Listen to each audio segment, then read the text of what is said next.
we were separated, but then we Okay. sort of semi-reconciled and went to marriage counselors and all that stuff, and then decided, okay, no, we made the right choice. And we split up. That was a got crazy divorced. time. You were going through that and Yeah. the band thing and Yeah. I think it all kind of It's just too went much. together. And then I lived with Deborah Frost, who I ended up marrying, and we lived in a couple of different places, before we got married. So, and then now, of course, I'm living with my friend. Now I'm divorced from Deborah Frost. I'm living with my friend Mark, and then I go see my other friend. So what can I say? It's good to have friends. As a child, I moved around a lot. Okay, my dad worked for the government, for my early years. So, I think by the time I moved down to New York City, I'd already lived in about 12 different places, 12 different cities. So I kind of have that restless spirit, Touring, and restless spirit. But and I get restless if I don't. I mean, it's very nice what's happening with Blue Coupe because we're getting all these gigs now, but all over the place. So it's fun to travel. Let me ask you something about that record, though. When you were working on that stuff, was Tommy Price? Is that right? Yeah, on drums. Yeah. I hired Tommy to play drums while I showed the band how to, and also I wanted to be the lead singer on the record. So Tommy Morangello said, "Well, you should concentrate on singing and not worry about drumming." And I said, "Okay." So that was the plan, that you didn't expect to play drums on the album? No, I was going to play drums on the album. Oh, you were? But Tommy was going to do, he was going to do the rehearsals. So we started making tapes of the rehearsals because I wanted to see if the arrangements were working or if the vocal was the right key for me, or, So I started making these tapes, and I'm going, wow, it sounds great just like this. So I said to Tommy, do you mind, what's your schedule? He was playing with Willie DeVille at the time. I said, what's your schedule with Willie? He goes, I don't know. I don't care. Here, whatever you want to do. You want me to play, I'll play on it. So this was pre-scandal for him, I guess. Yeah. Right. Yeah. Did you know him? Was you friends? Is that? No, I met him through. He is now, but at the time, I just knew him through Tommy Morangello. Okay. And Kenny Aronson? Well, Kenny I knew for years and years and years. We'd done lots of gigs together. So yeah, I knew Kenny. Kenny was I think he was the second person I asked to play on the record. So, but I wanted Kenny.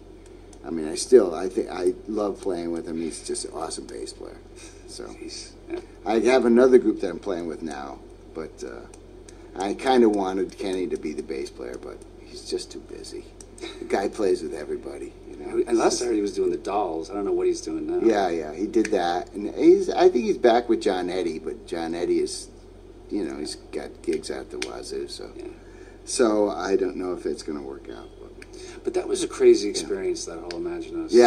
That's it was crazy. It was, and I really got my hopes up that it was going to be launch the next phase of my career, and then everything bogged down.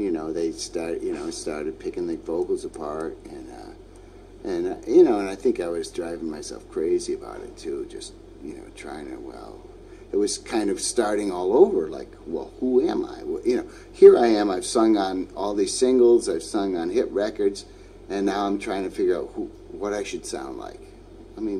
What's that about? Over the years, I've had different vocal coaches and people that have taught me about singing and how to properly do it and how to warm up and whatnot. And but when I was doing Imagine Us, I really, I was receiving a lot of criticism from,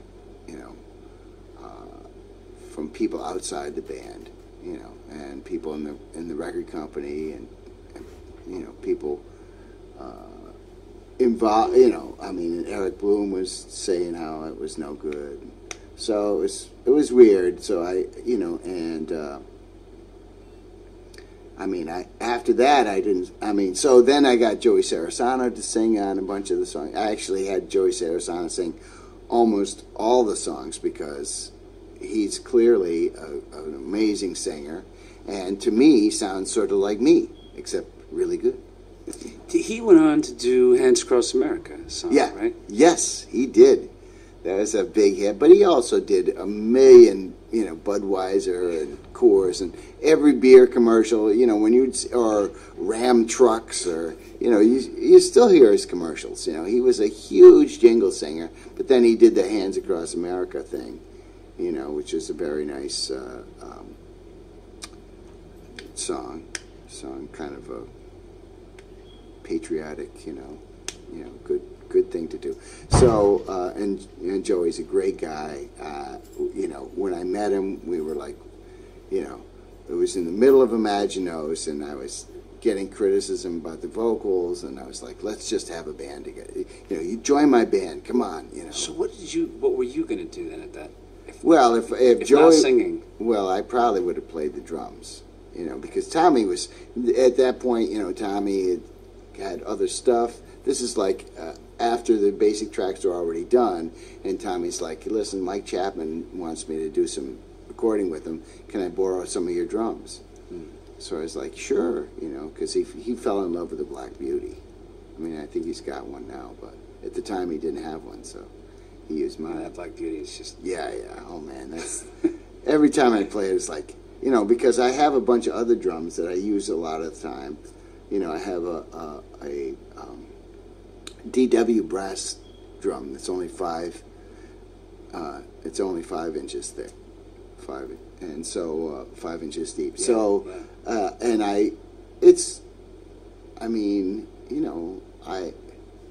I haven't had a roadie in a long time. Let me put it that way. So, there's times when I have to fit everything into a small vehicle, and so I will take the smaller drum. It's a very good sounding drum. It's a killer. I used it on the new record, but every time I get out that Black Beauty, and I haven't used it in a while. That was something that I got back in the settlement from my divorce a couple of years ago. So I didn't have it for about 5 years. And when I got it back, and first time I played it, I'm like, holy crap, this thing is just magic. Awesome. Just awesome. It's just like the killer snare sound. But anyway. What sizes are you doing now anyway? Do you have 20, is it? I'm back to the 20-inch bass drum. Yeah, I just like it. Yeah. I do a lot of fast stuff on the bass drum, and I find that the bigger ones they get muddy quick. If you start doing more than, quarter notes, or eighth notes at the most, Once you start throwing those 16ths in there, it kind of gets muddy, and I really, I used to do a lot of like 16th note fills, but now I would do 16th, but I'm using the bass drum, to fill in, so it's a little more syncopated, or it's not all upper body anymore, I'm just throwing in stuff with the, with my feet, and so, I got my double pedal, and I love making riffs with the double, with the bass drum. Yeah. And double drum fills, so. Yeah, the 20 is really coming back, I notice. It's great sonically. Yeah, I think so. It's a great control. And the DW one, it's 20 inches in, what do you call it? The round, yeah. Yeah, no, it's not round. It's 20 inches this way. It's the diameter. The depth is 20. It's 20 by 20. It's 20. It's 20-inch head, but then it's 18. Oh, 18 by 20. Yeah, 18, which is a really nice size. Cannon. It barely fits in my case. I got this Noble and Cooley case, and it's just like it barely fits in it. But man, that thing is great. Great sounding drum. Yeah. So, I really like my DW stuff. But anyway. But during that time, was that when you were doing stuff with Spencer Davis Group? And that was Spencer Davis Group was basically, when did I start with him? Well, first I started playing gigs with Peter Noon. And I did a bunch of shows with Peter Noon doing the Hermits, and we would do like these oldies extravaganzas where there'd be like 10 groups, and it would have the same backup band. You know, it was like so you were like band. the house band kind of. Yeah, and they with charts and everything, and you know, I mean, a lot of drummers can't read, but I could read, so Yeah. you know, it's very easy. It's you know, it's mostly counting bars. Okay. Oh, that's what's that, Phil? Oh yeah, I got that. Yeah. So, but you know, I mean, I like to read. I for some reason, drum music is easy. Piano music is a challenge because I can never figure out which finger I'm supposed to use for what. So I'm doing this crazy, you know, and I was not taught in a very good way. I mean, the nuns taught me, and they really didn't teach me anything about fingering, like fingering strategy. Especially, you know, I think I never even got to the black keys. You know, after 4 years of piano lessons, I was still doing just the white keys. So, you know, when you're playing in real life, there's black keys all the time. So I didn't know you weren't supposed to put your thumb on a black key. Okay, I know there's no piano players out there, so that was a meaningless comment. You're talking to drummers. Yeah, yeah, drummers, but yeah, listen, if you're going to play the piano, don't put your thumb on the black key. But you were doing some session work, right, at that around. Yeah. I was doing not just that, but I was playing on all these songwriter demos and stuff, country and western. I played a bunch of stuff with Richie Sambora, you know, people that were doing sessions back then. Cool. Yeah. So, but that was really after Imaginos kind of petered out, you know. I think in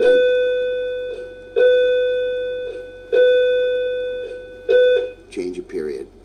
Anyway, in 1985, I think that I went out to California and we tried to redo some vocals, and that didn't, you know, and I did some mixes of the things that I had done because they thought, well, it's just not mixed, and brought it back to Columbia, and they still didn't like it.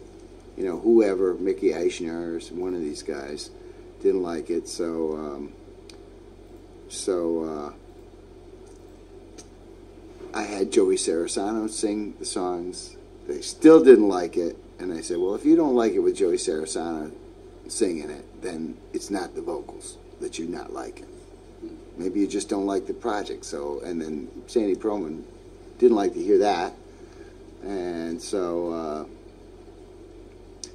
he endeavored to, you know, and it took him a couple of years to talk them into having Blue Oyster Cult do it. But at that point, I knew that this was not my ticket to my next career, that, you know, it was going to be somewhere else. And at first I thought, well, maybe I'll be a session guy, you know, I'll be like the next Steve Gadd, or, I don't know, I think Steve Gadd is younger than me, but anyway, I'm pretty sure he is, actually. But anyway, so I thought, well, I'll do sessions, or I'll do something like that. And then what happened really was in 1986,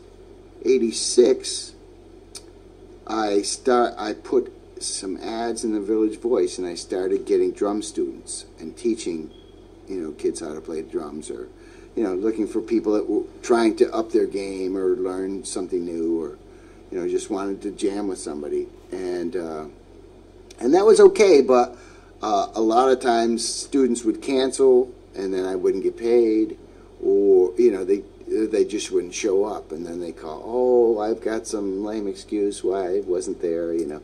And so somebody told me about the Drummers Collective. One of my students actually said, you know, the Drummers Collective is a good place. You know, they have dual kits set up, so, you know, two people can play at once. I'm like, oh, really? So I went down. I met, you know, the two guys there that run it, Paul and the other guy, Paul and Robert, I think. And they said, sure, you know, and so I started working there, and I worked there, you know, all the way up until I started working in this high school. Even after I was working here, I still had my students down there, and but that really got me thinking about seriously, you know, trying to become a good teacher and working on that. So that was the career that, you know, that happened for me.